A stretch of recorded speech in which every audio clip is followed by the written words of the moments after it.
Because well, Never Let Go, but to me there were kind of two kinds of themes on the album. One is hope and kind of not giving up, and the other one was maybe heartache or that kind of area. So I'll take the first one, hope, and then kind of the optimism, and then this is from I think it's the title track, but I'm not. Yeah, it's the title track, Heartbreak Century.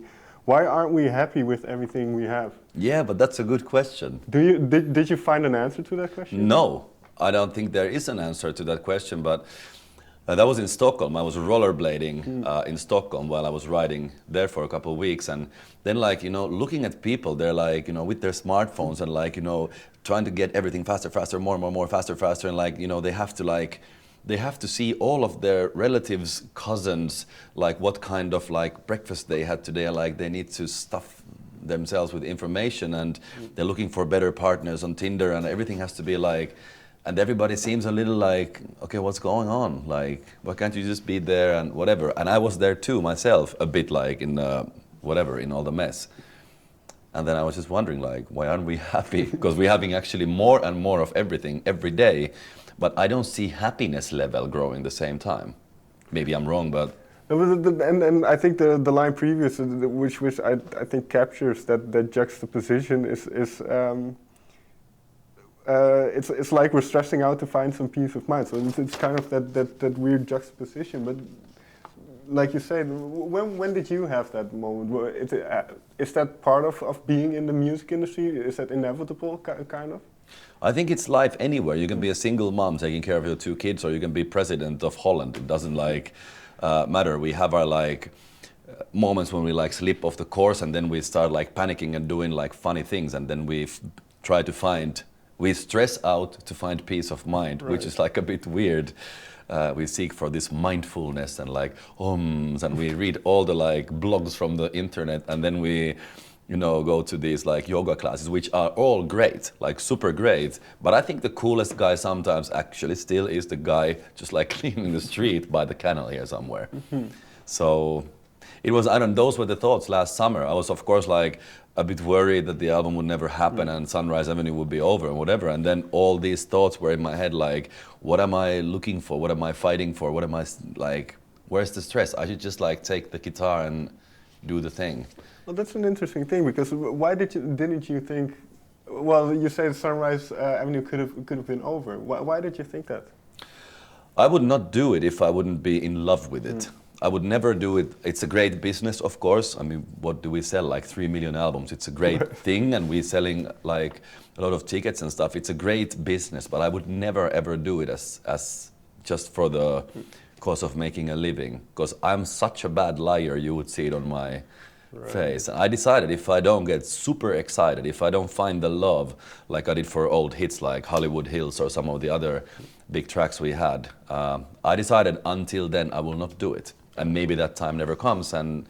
But this was the hole where I threw myself in, and it was a bit scary, but that made me think. And then at those times, because like I said, you sold millions of records, but is that always in the back of your mind, that success element that you want to do well?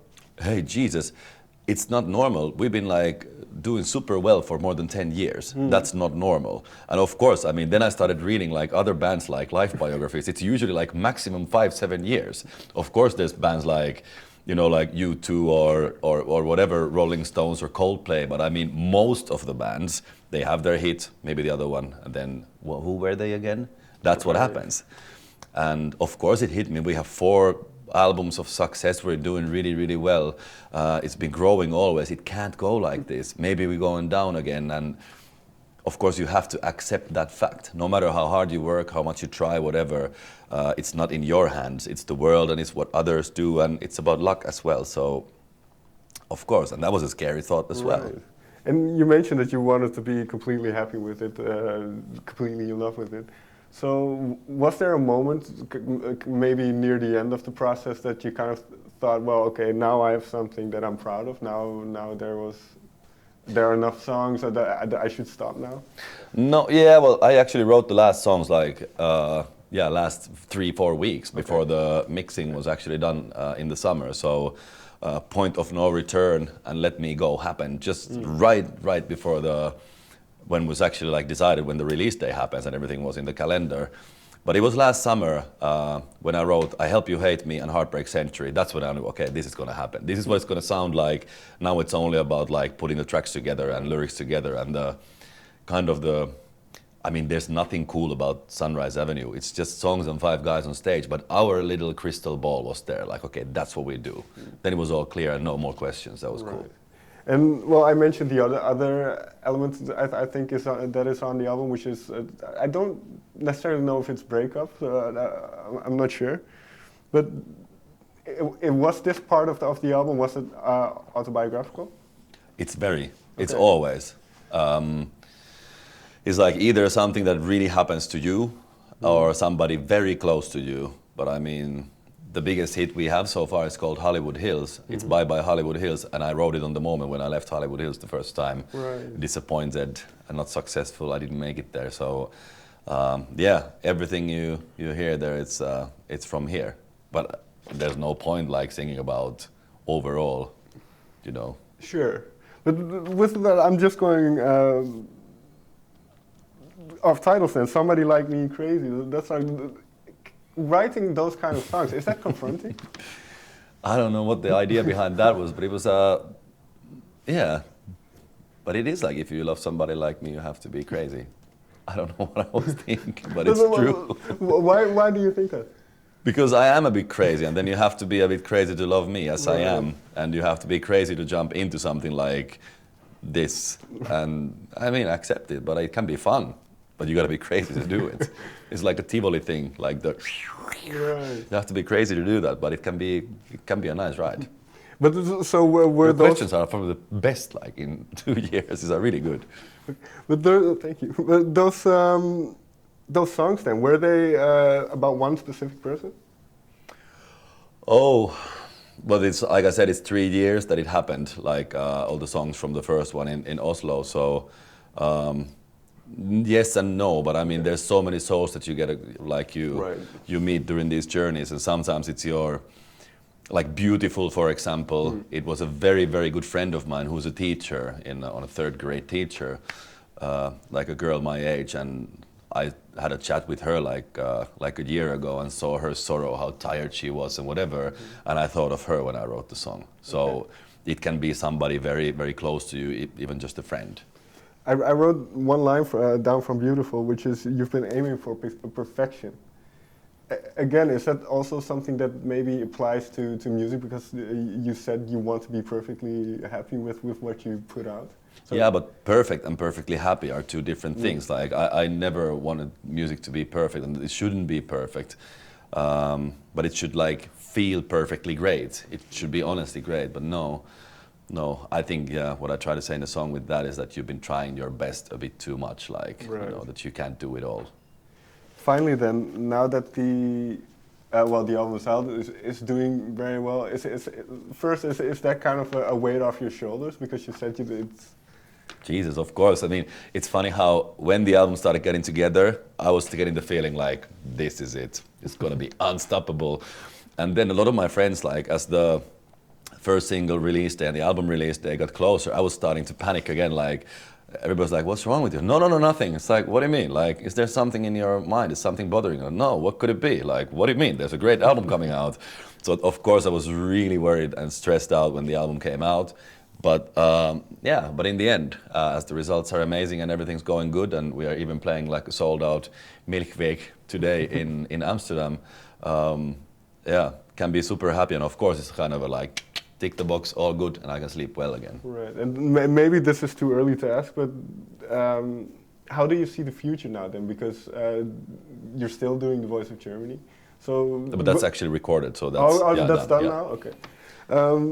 So, is the sole focus now on the band again, or is it... It always was, and it was always focused on TV, and it was always focused on other things, but I don't think you have to choose one path in life. You can be a really good husband, you can be a rock star, you can be a very good friend to somebody, and you can build a house with someone, a summer house somewhere, and you can have your life. And I would get really bored if I would only have Sunrise Avenue. Right. We really, but I mean, for now, the plan is to be on tour with the guys. Then there's arena tour in the spring. Then there's festivals in the summer, and that's the plan. And there's no other great TV things or whatever. I'm writing a book slowly on the side, but that's just like a hobby now. Maybe in 2-3 years I'll have it out. But I always have been focusing on Sunrise Avenue. Okay. That's my life work in a way. But focus is there a little bit more now than normally. But let's see after the tours how I feel. I will decide then. Very quickly then, what are you writing about? Is it a novel or is it? No. Okay. Like Samu in the monkey business. You know, the first 12 years in the show business. It's quite. It's like a nice therapy to go back to what has happened and like all the ups and downs, and it's also fun to rememorize the stories, what happened. Now sounds like, fuck, did we really do that? Like, you know, the early days, but it's cool. Is there? I said last question a long time ago, but is there one short story that you can tell us of those? But I don't know what's going to be in the book at the very end because it's still. End up in the book. It's just... No. But I mean. Yeah, but there's so many things you have to learn, because when you like, first you're dreaming about something for 20 years and then you actually break through and the dream come true. It's really, it's like, you know, walking on wire. You don't know how it goes. You always had an idea like, if I'm very successful with music, that probably means that I play a lot of music and then I have a lot of people in the concerts. Maybe I have a nice house because I have so much money. This is what you think. Right. But then you realize that you're successful and you're sitting in airplanes and vans and stuff and you actually play 1% of your time you play music. The rest of the time you're sitting in interviews or conference rooms, whatever. And then there's suddenly like hundreds of people around you with selfie cameras and they're like saying to you like, no, your picture wasn't funny enough, we need a new one. And then you like learn to live with these things. I mean, it's so stupid how we react sometimes. Like, I've never forgot in Switzerland, we were doing autographs after a show, and then there was a really cute, maybe 15-year-old girl like, can I kiss you? I was like, no, thank you. Like, you know, I mean, it's cold and it's like swine flu or whatever, you don't want to kiss people. Anyways, you don't kiss whatever. Sure. And then, autographs, okay, this from Maria. Can I kiss you? Like, no, I'm a bad kisser. Like, no, but can I kiss you? Can I fuck your fucking dog? Okay, and Maria is like, boo, crying. Like, whoa, something changed in me. Am I that bad, really? Actually, if you listen to this, I'm really sorry. But you know, these things that you like lose your temper, because I'm actually a really nice guy. But when like you do that for like 500 days in a row, and there's somebody like pulling your sleeve all the time, your brain learns new ways. Sure. You know. Right. I've been acting. I mean, read the rest of the book. well, yeah. Can't wait. Yeah. Thank you very much for your time. Thank you. It was fun. All right.